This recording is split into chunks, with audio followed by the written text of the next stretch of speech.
আসসালামু আলাইকুম ওয়া রাহমাতুল্লাহি ওয়া বারাকাতুহু। ইন্নাল হামদালিল্লাহি ওয়াহদাহু ওয়াস সালাতু ওয়াস সালামু আলা মান লা নাবিয়্যা বা'দা। আম্মা বা'দ। আউযু বিল্লাহি মিনাশ শাইতানির রাজীম। বিসমিল্লাহির রাহমানির রহিম। ইন্নাল্লাহা মা'আস সাবিরিন।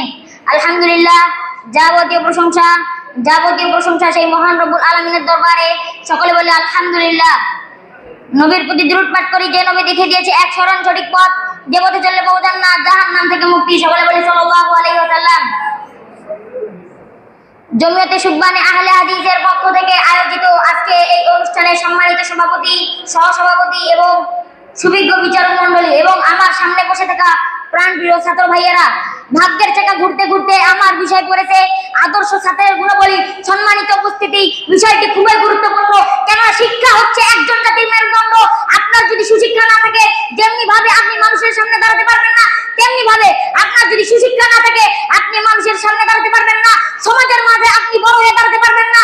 রাসূল সাল্লাল্লাহু আলাইহি সাল্লামের দিকে তাকান, যেই রাসূল 1400 বছর আগে আমাদেরকে বলে গেছেন একজন আদর্শ ছাত্রের গুণাবলী কিরকম হবে। সম্মানিত উপস্থিতি, আপনি রাসূলের দিকে তাকান, যেই রাসূল আমাদেরকে শিক্ষা দিয়েছে ইসলামের একজন ছাত্রের নৈতিকতা কিরকম থাকবে, একজন ইসলামের ছাত্রের আদর্শ কিরকম হবে। সম্মানিত উপস্থিতি, একজন আদর্শ ছাত্রকে সবসময় আল্লাহর উপর ভরসা করতে হবে, একজন আদর্শ ছাত্রকে আল্লাহর উপর ভয় করতে হবে, একজন আদর্শ ছাত্রকে সবসময় ধৈর্যের উপর থাকতে হবে। কেননা আল্লাহ তাআলা বলেছেন ইন্নাল্লাহা মা'আস সাবিরিন, নিশ্চয় আল্লাহ তাআলা যে ব্যক্তি ধৈর্য ধারণ করে তার সঙ্গে রয়েছেন। সম্মানিত উপস্থিতি, আপনি একটা বিষয় চেষ্টা করবেন, আপনার যদি সেই বিষয়টা না হয়, সেই হাদিসটা মুখস্থ না হয়, তাহলে আপনি ধৈর্য ধারণ করুন, আবার করুন। কবি কি বলেছে? কবি বলেছেন একবার না পারিলে দেখো পারিব না, এই কথাটি বলিও না আর, একবার না পারিলে দেখো শতবার। সম্মানিত উপস্থিতি, কথাটা কিন্তু খুবই গুরুত্বপূর্ণ। একবার যদি না পারেন, আরো একবার দেখবেন, হবে না কেন, হতেই হবে। সম্মানিত উপস্থিতি, এটাই হচ্ছে ছাত্র। একজন ছাত্রকে 5 ওয়াক্ত সালাত আদায় করতে হবে। সম্মানিত উপস্থিতি, কেননা আল্লাহ তাআলা কুরআনুল কারীমের মধ্যে বলেছেন ইন্নাস সালাতা তানহা আনিল ফাহশাই ওয়াল মুনকার, নিশ্চয় সালাত মানুষকে বিভিন্ন খারাপ কাজ থেকে বিরত রাখে।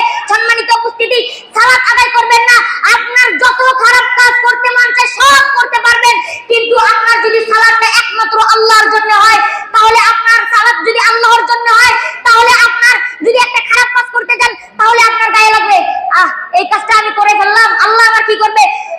সম্মানিত উপস্থিতি, দ্বিতীয়ত হচ্ছে একজন ছাত্রকে সবসময় সত্য কথা বলবে। সম্মানিত উপস্থিতি, আপনি 1450 বছর আগে আসা রাসূল সাল্লাল্লাহু আলাইহি সাল্লামের দিকে তাকান, যেই ব্যক্তি সবসময় সত্য কথা বলতো, যেই ব্যক্তি জন্ম নেওয়ার পর মানুষ তাকে আলামিন বা আস-সাদিক নামে জানতো। কি জন্য তাকে জানতো? তিনি সত্য কথা বলতেন। মক্কার মানুষরা তাকে আমানত দিত। কেন আমানত দিত? তিনি সত্য কথা বলতেন, আমানতের খেয়ানত করতেন না।